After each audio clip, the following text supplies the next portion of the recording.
नमस्कार मित्रों, मैं सुमित कुमार जैन स्टडी ट्रिक में आप सभी का स्वागत करता हूं। और आज हम फिर लेकर आए हैं आपको कुछ महत्वपूर्ण प्रश्न जो संविधान से संबंधित हैं। तो दोस्तों, इससे पहले मैं एक आपसे निवेदन करता हूं कि आप हमारे चैनल को सब्सक्राइब जरूर करें।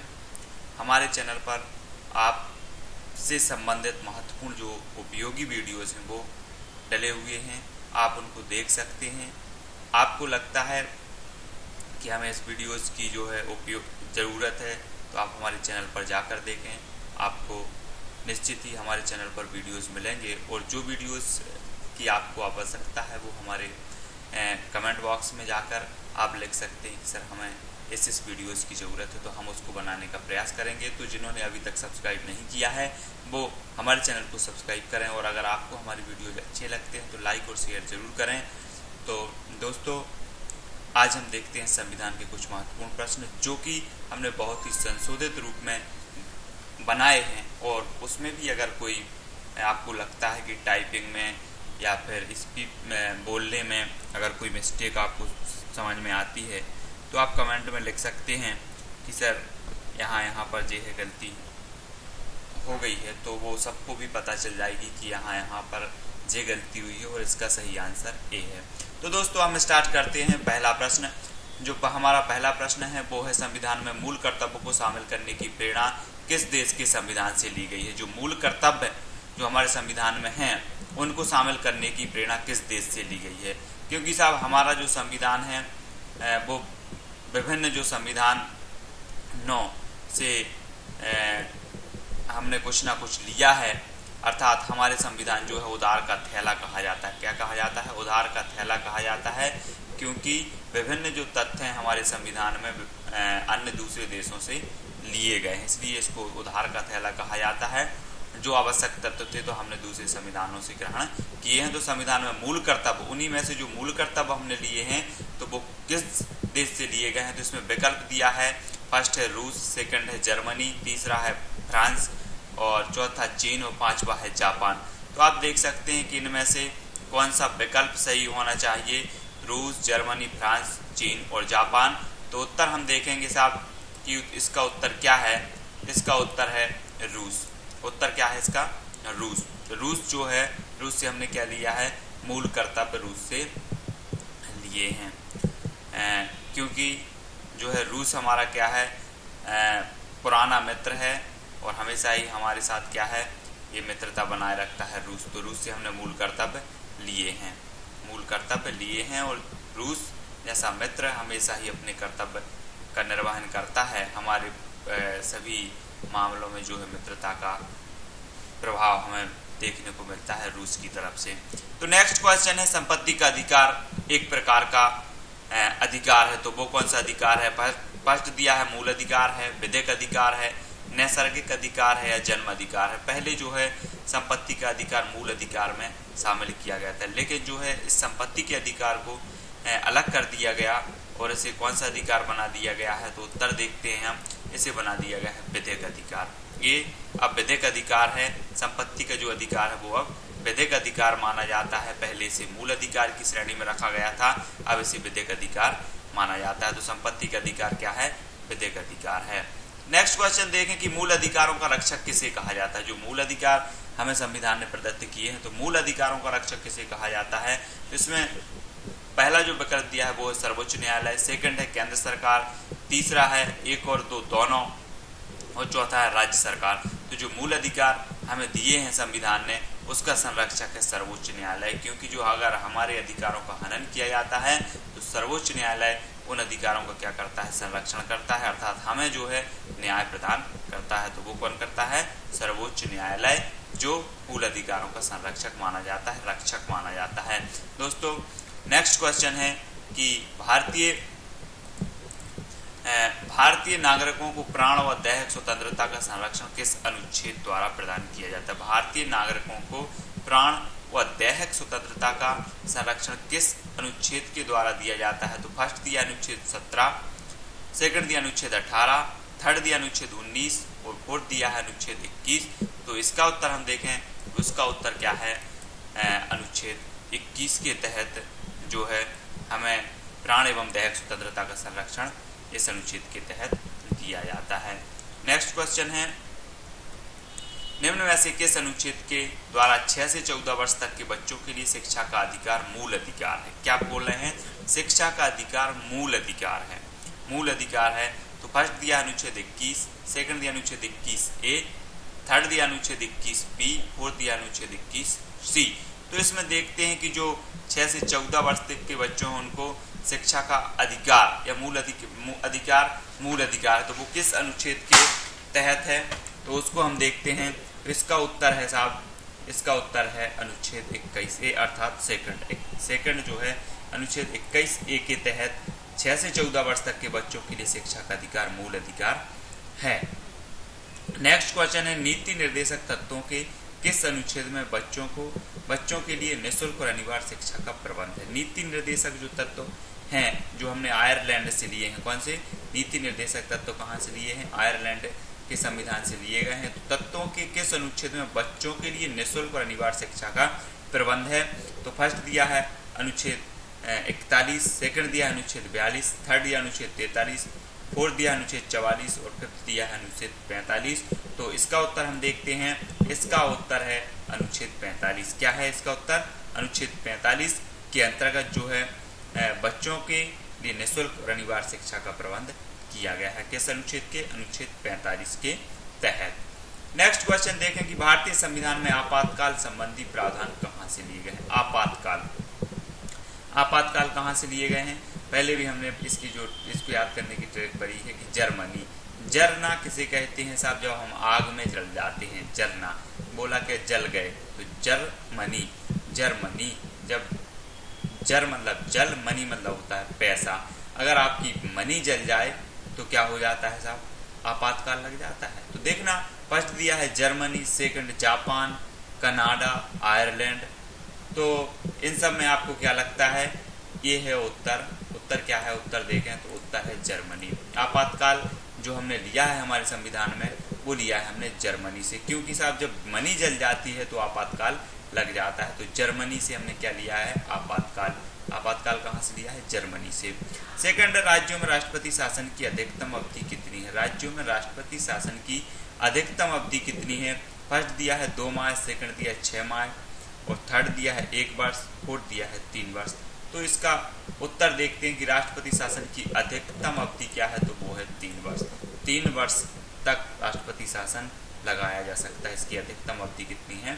3 वर्ष मानी गई है राष्ट्रपति शासन। अब भारत में अब तक कितनी बार वित्तीय आपातकाल लगाया जा चुका है? अब अभी तक कितनी बार वित्तीय आपात लगाया चुका है? फर्स्ट दिया है 2 बार, सेकंड 3 बार, तीसरा 1 बार और चौथा कभी भी नहीं।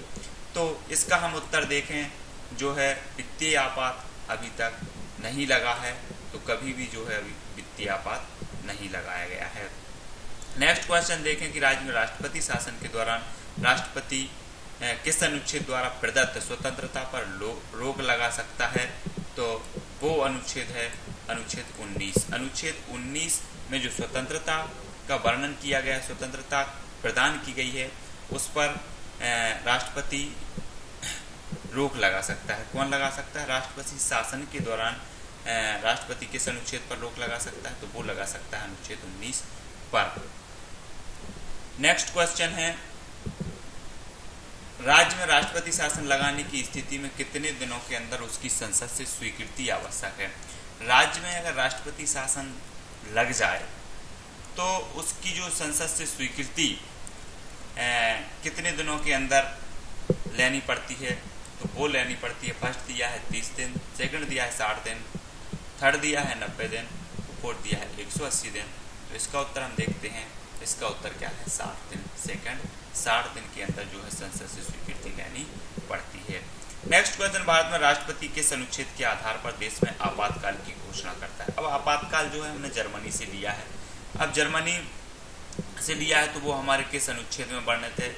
किस अनुच्छेद के तहत जो है आपातकाल की घोषणा राष्ट्रपति करते हैं? तो फर्स्ट दिया अनुच्छेद 352, सेकंड 356, थर्ड 360 और फोर्थ दिया 368। तो उसको हम देखते हैं, इसका उत्तर है अनुच्छेद जो 352 है उसके तहत अनुच्छेद 352 के तहत क्या होता है, राष्ट्रपति आपातकाल की घोषणा कर सकते हैं साहब। नेक्स्ट क्वेश्चन है कि संसद द्वारा अनुमोदित किए जाने पर आपातकाल उस तारीख से कितने दिनों तक प्रवर्तन में रह सकता है। संसद द्वारा अगर अनुमोदित किया जा चुका है आपातकाल तो उस तारीख से कितने दिनों तक प्रवर्तन में रह सकता है। फर्स्ट 6 माह, सेकंड 8 माह, थर्ड 9 माह और फोर्थ है 1 वर्ष। तो इसका उत्तर हम देखते हैं तो वो है 6 माह। कितना है, 6 माह तक जो है परिवर्तन में रह सकता है। नेक्स्ट क्वेश्चन है कि संविधान के किस अनुच्छेद के आधार पर राज्यों में संवैधानिक तंत्र की विफलता पर राष्ट्रपति शासन लगाया जा सकता है।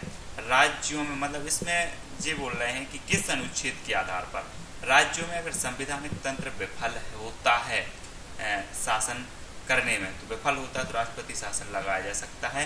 वो किस अनुच्छेद के तहत लगाया जाता है। फर्स्ट दिया है 355, सेकंड 356, थर्ड दिया है 358 और फोर्थ दिया है 362। तो इसका उत्तर हम देखेंगे तो इसका उत्तर है अनुच्छेद 356 के तहत जो है राष्ट्रपति राज्यों में राष्ट्रपति शासन लगाया जा सकता है अगर संवैधानिक राज्य सरकार जो है संवैधानिक तंत्र में विफल होती है। तो अब नेक्स्ट क्वेश्चन देखें कि राष्ट्रपति आपातकाल की घोषणा किन परिस्थितियों में कर सकता है। आपातकाल की घोषणा अपने देश में अगर करनी है तो किन परिस्थितियों में कर सकती है। फर्स्ट दिया है युद्ध, सेकंड बाहरी आक्रमण, तीसरा सशस्त्र विद्रोह और चौथा है सभी। तो इसका हम उत्तर देखते हैं तो इसका उत्तर है सभी। जो परिस्थितियां हैं, ये सारी परिस्थितियां हैं, इन परिस्थितियों में जो है राष्ट्रपति आपातकाल की घोषणा कर सकते हैं। इन सभी परिस्थितियों में चाहे वो युद्ध हो, बाहरी आक्रमण हो, सशस्त्र विद्रोह हो, इन स्थितियों में आपातकाल की घोषणा राष्ट्रपति कर सकते हैं। नेक्स्ट क्वेश्चन है कि भारत में अब तक कितनी बार राष्ट्रीय आपातकाल की घोषणा की जा चुकी है। राष्ट्रीय जो आपातकाल होता है भारत में अब तक कितनी बार लगाया चुका है। फर्स्ट दिया है 2 बार, सेकंड 1 बार, थर्ड दिया है 4 बार और फोर्थ दिया है 3 बार। तो इसका उत्तर हम देखते हैं, इसका उत्तर है 3 बार। 3 बार अभी तक आपातकाल लगाया जा चुका है। पहले हमने जो क्वेश्चन पढ़ा था वो है वित्तीय आपातकाल जो अभी तक भारत में नहीं लगाया गया है, और ये राष्ट्रीय आपातकाल है जो 3 बार अभी तक लगाया जा चुका है। कितनी बार लगाया चुका है, 3 बार आपातकाल लगाया जा चुका है राष्ट्रीय आपातकाल। राष्ट्रपति पर महाभियोग प्रस्ताव लाने के लिए कितने दिन पूर्व लिखित सूचना देना आवश्यक है। राष्ट्रपति पर अगर आपको महाभियोग लगाना है तो सबसे पहली बात तो जो है राष्ट्रपति पर महाभियोग प्रस्ताव लाने के लिए कितने दिन पूर्व लिखित सूचना देना होगा, तो वो देना होगा साहब 14 दिन। 14 दिन पूर्व लिखित सूचना देना पड़ेगा। राष्ट्रपति पर महाभियोग प्रस्ताव लाने के लिए कितने दिन पूर्व लिखित सूचना देना होगा, वो देना होगा 14 दिन। अब राष्ट्रपति पर महाभियोग कौन लगा सकता है, राज्यसभा या लोकसभा। राज्यसभा भी लगा सकती है और लोकसभा भी जो है लगा सकती है। तो दोनों सदनों में से कोई भी महाभियोग के लिए पत्र या प्रस्तावित कर सकते हैं। तो नेक्स्ट क्वेश्चन है कि राष्ट्रपति की अनुपस्थिति में उसका कार्यभार कौन देखता है। अगर राष्ट्रपति अनुपस्थित हैं तो उनकी अनुपस्थिति में उनका कार्यभार कौन देखता है। फर्स्ट दिया है उपराष्ट्रपति, सेकंड प्रधानमंत्री, थर्ड लोकसभा अध्यक्ष, फोर्थ भारत का मुख्य न्यायाधीश। तो इसका उत्तर क्या है, इसका उत्तर है उपराष्ट्रपति। राष्ट्रपति की अनुपस्थिति में इनका कार्यभार कौन देखता है, वो देखता है उपराष्ट्रपति। नेक्स्ट क्वेश्चन है कि राष्ट्रपति पर महाभियोग का आरोप संसद के किस सदन द्वारा लगाया जा सकता है। राष्ट्रपति पर महाभियोग का आरोप किस सदन द्वारा लगाया जा सकता है, तो लोकसभा और राज्यसभा। पहले आया था कि 14 दिन पूर्व आपको सूचना देनी होगी, और वो महाभियोग अगर कोई लगा सकता है तो वो लगा सकता है लोकसभा और राज्यसभा, दोनों सदन जो हैं महाभियोग लगा सकते हैं। नेक्स्ट क्वेश्चन, संसद के किसी भी सदन द्वारा इसमें जो है लोकसभा, राज्यसभा, संसद के किसी भी सदन द्वारा और फोर्थ सभी इसमें विकल्प दिए हैं। जो विकल्प में इसका उत्तर हम देखें कि संसद के किसी भी सदन द्वारा जो है महाभियोग लगाया जा सकता है। इसका उत्तर है हमने जो है लोकसभा और राज्यसभा पहले बता दिया है। तो लोकसभा संसद के 2 सदन हैं, एक उच्च सदन है राज्यसभा और निम्न सदन है लोकसभा। तो दोनों सदन लगा सकते हैं महाभियोग। ठीक है। नेक्स्ट क्वेश्चन, राष्ट्रपति को पद व गोपनीयता की शपथ कौन दिलाता है। राष्ट्रपति को पद व गोपनीयता की शपथ कौन दिलाता है, तो फर्स्ट है उपराष्ट्रपति, सेकंड है लोकसभा अध्यक्ष, थर्ड है भारत का मुख्य न्यायाधीश और फोर्थ है कोई भी। तो इसका उत्तर हम देखते हैं, इसका उत्तर है भारत का मुख्य न्यायाधीश। भारत का मुख्य न्यायाधीश जो होता है वो राष्ट्रपति को क्या गोपनीयता और पद की शपथ दिलाते हैं। कौन दिलाते हैं? भारत का मुख्य न्यायाधीश। भारत का मुख्य न्यायाधीश और राष्ट्रपति साहब को क्या करते हैं? शपथ दिलाते हैं। राष्ट्रपति अपना त्याग पत्र किसे सौंपता है? राष्ट्रपति जो होते हैं उनको अगर अपना त्याग पत्र देना है तो वो किसे सौंपेंगे? फर्स्ट उपराष्ट्रपति, सेकंड भारत का मुख्य न्यायाधीश, थर्ड लोकसभा अध्यक्ष और फोर्थ प्रधानमंत्री। तो इसका उत्तर है साहब उपराष्ट्रपति। राष्ट्रपति अपना त्याग पत्र किसे सौंपते हैं? तो वो सौंपते हैं उपराष्ट्रपति को। किसको सौंपते हैं? उपराष्ट्रपति को सौंपते हैं। नेक्स्ट क्वेश्चन है कि राष्ट्रपति चुनाव से संबंधित विवाद का निपटारा कौन करता है? राष्ट्रपति का जो चुनाव होता है वह एकल संक्रमणी पद्धति द्वारा होता है। राष्ट्रपति चुनाव से संबंधित विवाद का निपटारा कौन करता है? फर्स्ट दिया है चुनाव आयोग, सेकंड दिया है लोकसभा अध्यक्ष, थर्ड दिया है लोकसभा महासचिव और फोर्थ दिया है सर्वोच्च न्यायालय। तो इसका उत्तर हम देखते हैं, इसका उत्तर है सर्वोच्च न्यायालय। क्या है? सर्वोच्च न्यायालय। लोकसभा राष्ट्रपति चुनाव संबंध विवाद का निपटारा कौन करता है? सर्वोच्च न्यायालय करता है साहब। नेक्स्ट क्वेश्चन है राष्ट्रपति के कार्यकाल की अवधि कितनी होती है? अब बात आती है राष्ट्रपति के कार्यकाल की अवधि कितनी होती है। तो फर्स्ट दिया है 6 साल, सेकंड 4 साल, थर्ड 5 साल और फोर्थ दिया है 8 साल। तो इसका उत्तर हम देखते हैं, इसका उत्तर है साहब 5 साल। 5 साल राष्ट्रपति के कार्यकाल की अवधि होती है 5 साल। नेक्स्ट क्वेश्चन है भारतीय संघ की शक्ति किस में निहित है? भारतीय जो संघ है, हमारा देश संघ है, हमारी प्रस्तावना में कहा गया है कि भारत एक राज्यों का संघ है। तो भारतीय संघ की शक्ति किस में निहित है? तो फर्स्ट दिया है संसद में, सेकंड दिया है प्रधानमंत्री में, थर्ड दिया है राष्ट्रपति में और फोर्थ दिया है मंत्रिमंडल में। तो इसका उत्तर हम देखते हैं, तो वो है संघ की शक्ति है राष्ट्रपति में। किस में है? संघ की जो शक्ति है वो किस में निहित है? तो जो भारतीय संघ की शक्ति किस में निहित है? तो वो है राष्ट्रपति में। संसद, प्रधानमंत्री, राष्ट्रपति और मंत्रिमंडल तो किस में निहित है? राष्ट्रपति में, क्योंकि हमारे देश में संसदात्मक शासन व्यवस्था है और संसदात्मक शासन व्यवस्था में जो प्रमुख होता है वो होता है राष्ट्रपति, जिसकी वास्तविक शक्तियां का प्रयोग कौन करता है? प्रधानमंत्री करता है। जबकि वास्तविक जो मतलब राष्ट्रपति जो होते हैं प्रमुख होते हैं, सारी शक्तियां इनमें निहित होती हैं, लेकिन जो वास्तविक शक्तियों का प्रयोग करता है वो करता है प्रधानमंत्री। ये क्वेश्चन बार बार पूछा जाता है और बार बार इसमें कन्फ्यूजन होते हैं लोग। संसद को जो है लगा कर आते हैं कि संसद जो है भारतीय संघ की प्रमुख शक्ति माना जाता है, जबकि संसद का प्रमुख, संसदीय जो शासन व्यवस्था होती है उसका प्रमुख माना जाता है राष्ट्रपति। राष्ट्रपति जो है प्रमुख माने जाते हैं। तो भारतीय संघ की जो शक्ति है वो किसमें निहित होती है? वो होती है राष्ट्रपति में। तो इसका उत्तर होगा राष्ट्रपति। नेक्स्ट क्वेश्चन है राष्ट्रपति राज्यसभा में कितने सदस्यों को नामांकित कर सकते हैं? राष्ट्रपति राज्यसभा में कितने सदस्यों को नामांकित कर सकते हैं? तो नंबर 1 दिया है 10, नंबर 2 25, नंबर 3 15, नंबर 4 12। तो इसका उत्तर हम देखते हैं, तो वो है नंबर 4 12। 12 सदस्यों को राष्ट्रपति राज्यसभा में नामित कर सकते हैं, नामांकित कर सकते हैं। नेक्स्ट क्वेश्चन है राज्यसभा का सभापति कौन होता है? राज्यसभा का सभापति कौन होता है? तो फर्स्ट दिया है प्रधानमंत्री, सेकंड दिया है राष्ट्रपति, थर्ड दिया है उपराष्ट्रपति और फोर्थ दिया है मुख्य न्यायाधीश। तो इसका उत्तर हम देखते हैं, तो वो है साहब उपराष्ट्रपति। उपराष्ट्रपति जो होते हैं राज्यसभा के अध्यक्ष होते हैं, राज्यसभा के सभापति होते हैं। कौन होते हैं? उपराष्ट्रपति जो है राज्यसभा के सभापति माने जाते हैं। नेक्स्ट क्वेश्चन है कौन सा विषय संघ सूची में नहीं है? विदेशी कार्य, बैंक कार्य, संयुक्त राष्ट्र संघ या कृषि? तो इसका उत्तर हम देखें तो वो है, इसका उत्तर है कृषि। इसका उत्तर क्या है? इसका उत्तर है कृषि। फोर्थ, इसका उत्तर क्या है?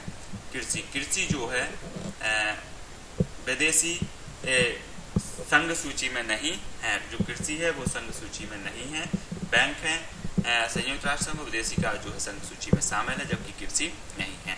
नेक्स्ट क्वेश्चन है किस संविधान संशोधन से भारत के संविधान में मूल कर्तव्य जोड़े गए हैं? किस संविधान संशोधन से भारत के संविधान में मूल कर्तव्य जोड़े गए हैं? तो फर्स्ट दिया है 44, सेकंड 42, थर्ड दिया है 50 और फोर्थ दिया है 52। तो वो संविधान संशोधन कौन सा है? वो संविधान संशोधन है 42वां अर्थात सेकंड। और जो मूल कर्तव्य हमने लिए हैं वो कहाँ से लिए हैं? वो लिए हमने रूस से। मूल कर्तव्य कहाँ से लिए हैं? रूस से लिए हैं। तो 42वें जो संविधान